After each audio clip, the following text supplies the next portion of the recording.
been Betfred World Snooker Champion. It's Judd Trump. Judd, first of all, how are you doing? Yeah, not too bad. It's all been pretty normal for me. Same kind of routine, same kind of day. Don't really do much outside of snooker anyway. So not been a huge change, obviously, for the snooker calendar in the outside world. Has all been a bit different, but hopefully now we're through the worst of it, and with the new arranged dates, we've got something to look forward to. And it looks like you're able to get a bit of practice in. Yeah. Been able to practice most days. A little bit different. We've got Neil coming in on one day, and I'm in the next day. So Neil doesn't normally play here, but his club's shut, so having to sacrifice a little bit of practice for him. We've got the new dates, the 31st of July, if the government advice allows. We must say that, if the government advice allows. Obviously, ideally, we'd love to play with a crowd, but if it is behind closed doors, I presume you'd just be delighted to get the World Championship on. Yeah, I think now the date's sort of in the calendar, people are sort of start practicing again and something to look forward to. I think which is the most important thing. And obviously everybody's health's important, but I think as snooker players, a lot of 99% of the players need to earn some money to put food on the table and provide for their families. So you have to look at the bigger picture. Obviously, I'd love to walk out in front of a crowd to defend my title, but yeah, if any way possible, I think now just be happy to get out there and play at the Crucible. We played Gibraltar with no crowd. I didn't particularly find it that different to normal. It was no walking in. Obviously, it was a little bit different, but it didn't really miss a lot. And the Crucible is such a special place. You still get a buzz playing there in any atmosphere, even if there is no people there. So you feel like you'd still be able to perform if there wasn't a crowd? Yeah, exactly. You still know it's going out to the TV. Everyone's still watching at home, and it could even be going out to sort of a more worldwide audience if there's no kind of sport competing with snooker at the same time. Obviously, be a little bit different playing in the summer. Practice might be a little bit harder to drag myself away from the garden, but I'm sure everyone would be very excited about what's going on. And yeah, the Sheffield, the Crucible buzz is always amazing, always good to be involved in. Hopefully we get back to some kind of normality by then, but if not, then we'll still make it a special event. What is it about the Crucible? What makes it so special, Judd? For me, it's not just the Crucible. It's kind of Sheffield as a whole. There's sort of just a special buzz around the place. Just walking around the town from the hotel or anything like that, you can just know, being there, that there's like a special event going on, which you don't really get anywhere else. And I think that the players know that. For me, it's a tournament where I always take my family with me nowadays, and I think a lot of people, it's quite more of a team effort rather than a lot of the places you go to is sort of individually. You're just there on your own in your room on your own. Whereas this one, you kind of got like a whole team behind you. It's such a long event, 17-day slog. You need people there to keep you going, and I think that's what makes it so special. Just to be able to sort of hold your own over 17 days, it takes some going. And how has your year been as world champion? Amazing. Couldn't have dreamt of a better scenario, really, for me. After the World Championship, I was still on a high. I had a month or two off, and then managed to sort of get back into it and win the first event. And I think that was the most important thing. And since then, I've been able to kick on. And for me, it's just sort of having a massive weight lifted off my shoulder winning the World Championship. And I've been able to sort of go out this whole season and just really relax and do what I probably should have done five years ago. So for me, winning that World Championship was just sort of a massive stepping stone, and really been able to sort of kick on in my career now. Can you put into words what it means to be world champion? You wake up, well, now of course, because obviously we're not going to be to the end of July. You wake up every day, you are the officially best snooker player in the world. Yeah, it's an amazing feeling. still some days walk into my lounge, the trophy's there, and still a bit surreal thinking that I won it. Amazing memories, and I think that's what keeps me going now. Just the thought of how special it actually was winning it. You can always sort of dream of what's going to happen, but that feeling that I had when I was potting the winning balls is like no other feeling I've ever experienced in snooker. So it's something that's going to spur me on every single year. And Sheffield's always been special to me from that very first World Championship against John Higgins. That was a special atmosphere. And since then, the last few years, it's just got better and better. I think that the game's building and building. And Sheffield is really the home of snooker, I think. But you didn't just win the final, you battered John Higgins, and John Higgins, one of the best match players ever at the Crucible, won it 4 times. I mean, to come out on top 18-9, you must have been delighted. Yeah, it was a bit of a shock. He had a close game against Dave Gilbert in the semi-final. In one way, I'm thinking, do I want Dave to win because he's a little bit less experienced, or maybe I want John to win because then I know I've got to really be on my game.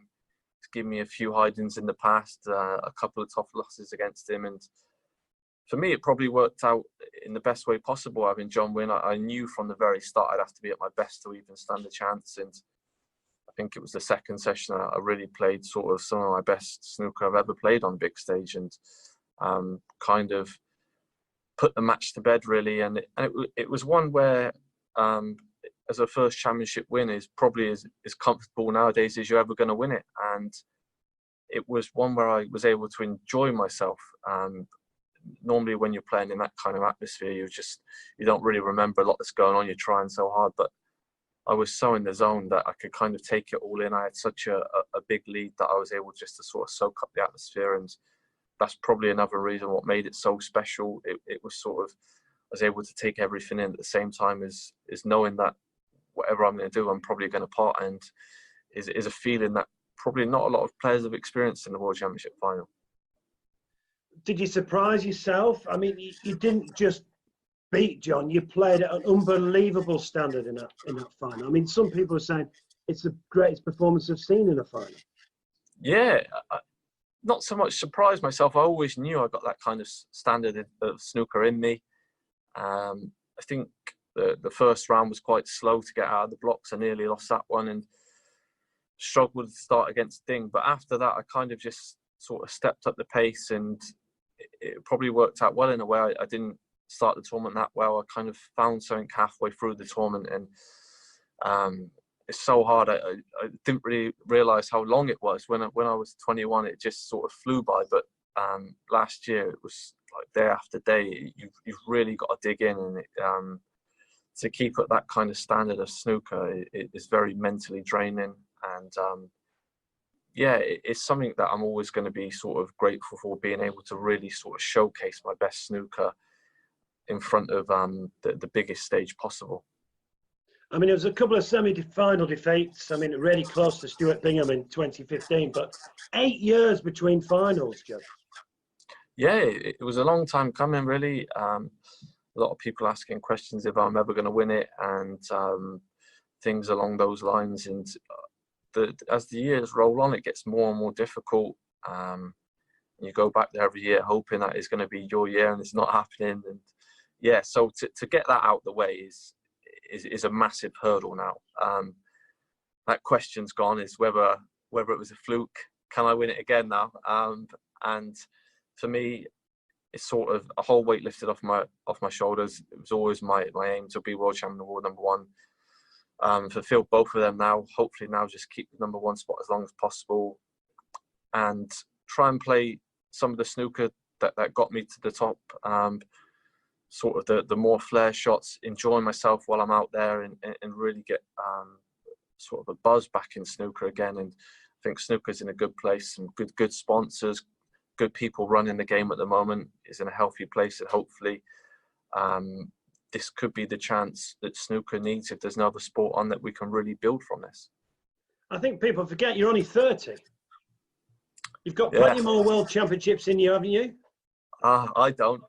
I feel like I'm getting on a bit now. But no, if you look at snooker terms nowadays, if I was starting my career, I'm thinking if I'm 30 years old and only got one world championship, I'm in a bit of trouble, because that's kind of the age people were declining maybe 10 or 15 years ago. But now you're looking at John Higgins has been in 3 or 4 world finals in a row, and he's sort of getting to his mid-40s. So it's a lot of hope for me yet. If I can stay fully fit, keep practicing how I am, hopefully I've got 10, 15 years at the top left yet. How will you feel? I mean, obviously people talk about the Crucible curse, but how will you feel walking out at the end of July as the current world champion at the Crucible? Yeah, incredible feeling. I think I've seen a lot of players kind of make the walk before. I think it was special for Stuart Bingham. I don't think he ever thought he was going to win it. So to see him walk out, Mark Williams doesn't really show a lot of emotion when he was out there, but even him, when he walked out that time a couple of years ago when he won it, it looked so special. So I'm just going to be taking it all in, giving myself the best chance possible, putting the work in, because I want to experience that again this year. And what would it mean to win it again, Judd? But it's sort of like a free roll for me, because no one's ever done it before. I don't think anyone deep down really expects me to win it, but deep down, the form I'm in, the confidence levels, how I've sort of grown as a player and a person over the past couple of years, really going to have, I believe, as much belief as anyone has ever had going into this tournament. And it's always good to break records and just to give myself this shot. And if I could do it, I could put my name out there and go down, hopefully, as one of the greatest snooker players ever. So to sum up, you're hungry. You don't just want to win a world championship once. You want to win it on a number of occasions. Yeah, I want to win it multiple times, and in a style that people remember. And yeah, I don't want to win it by the odd frame, end up fluking it. I want to be pummeling people into the ground, into submission, beating people with sessions to spare. And going into this tournament, it's a few months away, fingers crossed, but clearly you're up for it. Yeah. It's something that I was excited about a month ago, sort of before all this happened. Really looking forward to it, and now it's just sort of prolonged it. You've got that excitement for 4 or 5 months rather than just 1 month now. So it's exciting for me. The World Championship's always special, and just to have that excitement going now. The date's set. Hopefully now everything all well. Going forward, we can play in front of a crowd. If not, then we'll make it a special tournament with no crowd and give everyone at home something to cheer about. And as a final question, Judd, obviously we can't ignore what's going on in the world and the thoughts with those who've lost loved ones. You know, it's tragic at the moment, but our NHS and the key workers are just doing a phenomenal job. Yeah, everyone, I think, is pulling together, especially the NHS, key workers, all doing an amazing job, giving us the opportunity, even being with a chance of playing in front of a crowd and have the opportunity in a couple of months to be able to get back to doing what we love, and it's all down to them, really. Well, Judd, we appreciate your time, and fingers crossed we'll see you on the 31st of July at the Crucible when you'll start your defence of the Betfred World Snooker Championship. I can't wait. Let's have it.